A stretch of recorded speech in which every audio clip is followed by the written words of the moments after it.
hanging out in Oswego on a snowy Sunday, and of course you know how it is in Oswego. Any day can be a snowy day, depending on how the lake is. And we're up right next to the lake with car owner John Colloca. Of course, he first started going to the racetrack when he was about 9 years old back in 1961. Worked on Mike Muldoon's crew for about 15 years. Actually drove for a little while back in the late 80s in a pure stock, but he is currently the car owner for Russ Wood. They just finished up their 2021 season, getting their car ready for 2022. First of all, nice to meet you, sir. How we doing? It was nice to meet you too. I'm doing fine. How's the car coming?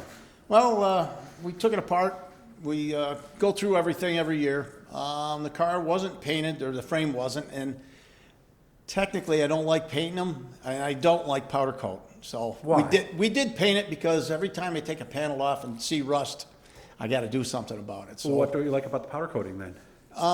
if you have to do work on the frame, it's Okay. tough to get off. This stuff comes off a lot easier. This is paint. It's just Oh, okay. It looks powder coated, but okay. Yeah, All well- right.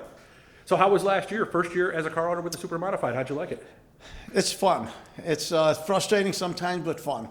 I wish I could have done it, maybe at an earlier age, but it's worked out fine. What made you decide to go that way? Because, I mean, you grew up, like we said, going to the racetrack as a kid, and then you were a crewman for 15 years. What made you decide to be an owner? Because really, that's the toughest role, I think, isn't it? Well, I don't know. I don't see it that way because I've had control of cars before, just like I owned them.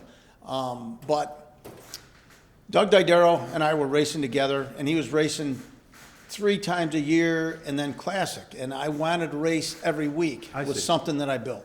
Okay. So I had enough funds to build the car, and I had a lot of help with that too, by the way. People giving me parts, and Danny Connors. Well, they wanted another car on the track, I'm Yeah. sure, right? And especially with somebody like you, who they already knew, right? Yeah.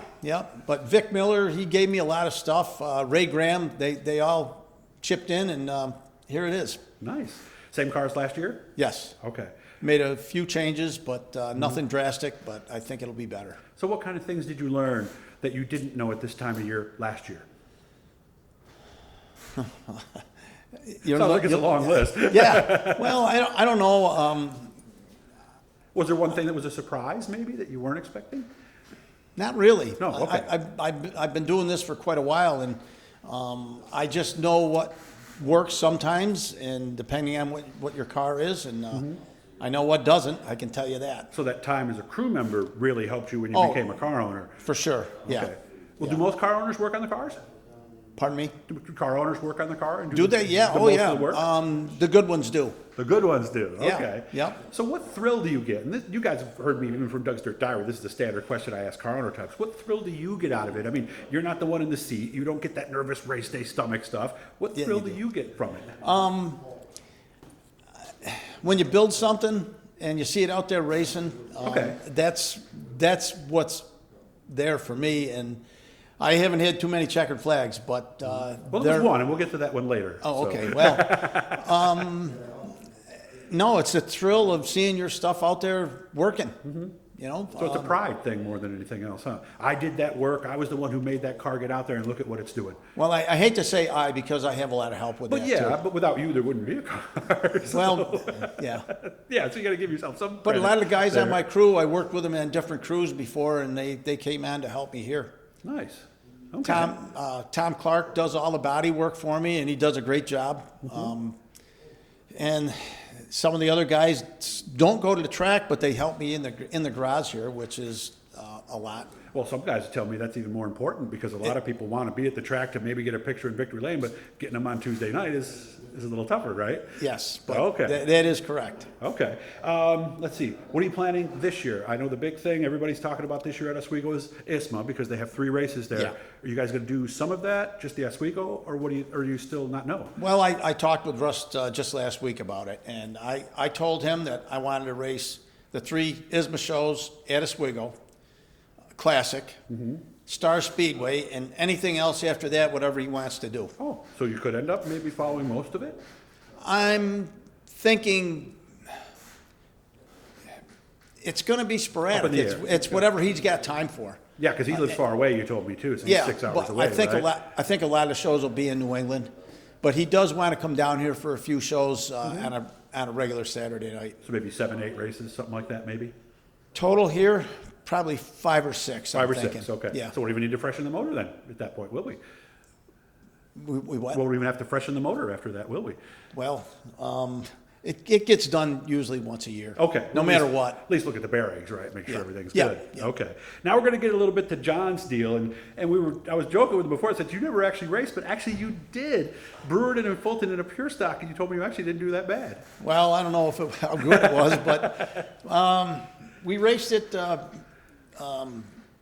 Brewerton first, and I got a little anxious in a heat race, and I spun the car out. But we You told had me a you went over the lip on non-qualifiers. the backstretch, huh? Yeah, it was off of 2. You and hundreds of other people. But anyways, we ran the Consi, I guess you'd call it a Consi, and I did win that. So I got the first checker flag with the pure stock. Nice. Yeah. How come you didn't stay with that? Well, we were, our main focus was super modifieds with Mike Muldoon. Yeah, because you were already on his crew at that point, right? Yeah. Oh, yeah. Yeah. And we, the races at Fulton fell off where they weren't paying $5,000 to win, and they had some big races up there. That's why we built the pure stock, and we wanted Mike to drive it. But the guys that worked on the car got to race it, so it was fun. So many people drove that Dale Oh, yeah, Earnhardt yeah. clone number 3 car, huh? Yep. Okay. Yeah. Did anybody win with it? I'm gonna say none of the crew No? did. Okay. Yeah. All right. So we had to get a professional in there. Yeah, we did. And actually, Mike Muldoon got in the car one night. It was, I guess maybe I can tell the story, but one of the guys was driving it, and he wasn't doing that well. And Mike, he came in to get a tire because he got a flat tire, and the caution was out. And he came in, changed the tire. Mike drug him out of the car. He got in the car, Really, in the middle of strapped the in. race? And he actually got up to second, and I thought he was going to win it, but it was just tight at the end, and it was he came close to winning the feature that night. Might have been good that he didn't, because then he would have got out of the car. They would have realized it wasn't the guy who was supposed to be in it, and it could have created some problems, right? Well, it hey, wait could. a minute, you're not. But I didn't know because I stayed in the stands. I was taping the race. Oh, okay. And I when didn't the know news Mike came. got in the car, and the guys came back from changing the tire, got in the stands, and I'm watching the car. I said, it's really "What'd you guys going." do to the car? Look at that thing go!" I like that. And That's a good story. And I got a poke. He says, "That's Mike in the car." Driver change took Oh, place out yeah. there. So I- we only got about another minute left, okay? Okay. Because you know me, I like to keep these in Yeah. that magic range. Yep. What's left to do? I see the rear end's in. What's left to do now? What's the next thing? Well, I'm going to take the rear end back out and change the ring and pinion. I Okay. got gun shy with it because Doug and I had a problem last year with the ring and pinion, and I decided that I'm going to just change it and put a Okay. new one in. Okay. But the car will go back together. It'll look new again, and let's go race. Motor's back or motor's still at the shop? No, motor's still at the shop. Okay, when are we getting that? Do we know? I don't expect to see it till probably April. Okay. Body work, you got all that done? Well, it'll be the same body from last year. We'll Oh, so probably we didn't do anything to it. Good. No, didn't really have to because the thing didn't Nice. get banged up. All right. Well, it's good to meet you again, John Colloca. You'll be able to see what's the Russ's car number again?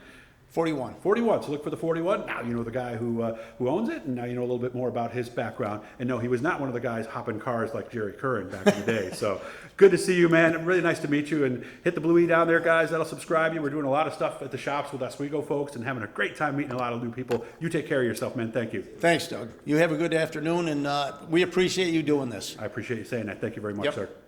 Have a good day.